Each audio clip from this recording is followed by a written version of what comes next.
भाटिया है।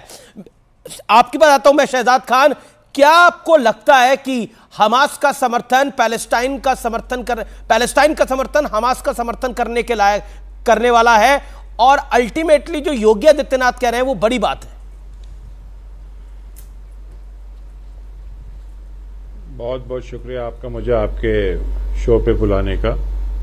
मैं ये कहना चाहता हूं कि हमास कहूं या हवस कहूं, सत्ता में रहने की हवस है ये, और हमास को आप फिलिस्तीन से नहीं जोड़ सकते हैं। वो एक पहले इलेक्शन लड़ा हुआ, उसके बाद वो तब तक अभी तक वो वहीं राज कर रहा है, और जो कुछ वो कर रहा है वो गलत कर रहा है। मुझे सबसे ज्यादा फिक्र जिस बात की है वो है मासूम लोगों की जानों की, चाहे वो फिलिस्तीनी हो, चाहे इजरायली हो, चाहे कोई भी वहां पर रहने वाले लोग हो। देखिए, पॉलिटिशियंस अपना काम करते हैं। अब इस बार जो लग रहा है मिस्टर नेतन्याहू की, मैंने वो कुछ देखी क्लिपिंग्स, वो जो बाइडेन साहब से बात कर रहे हैं।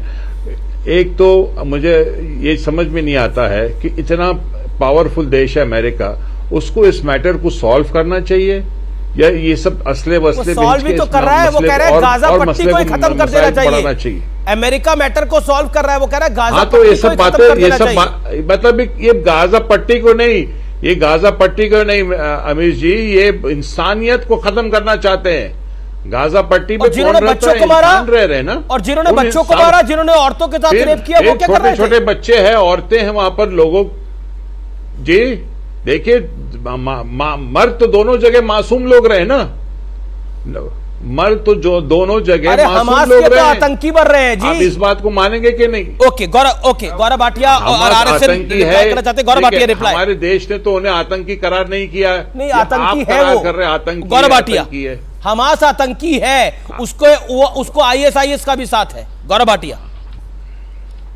रिप्लाई। किसने क्या? हमारे देश ने तो नहीं कहा। देखिए अमीर जी, पूरे देश ने देखा है कैसे वोट बैंक और तुष्टीकरण की राजनीति होती है।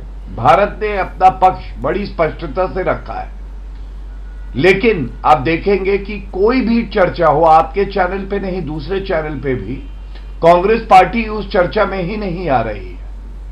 ये दुख की बात है। और क्यों? क्योंकि कांग्रेस वर्किंग कमेटी का जब रेजोल्यूशन आया, क्या लेना देना? मैं अपनी बात रख लूं, आपके बीच इस समय बड़ी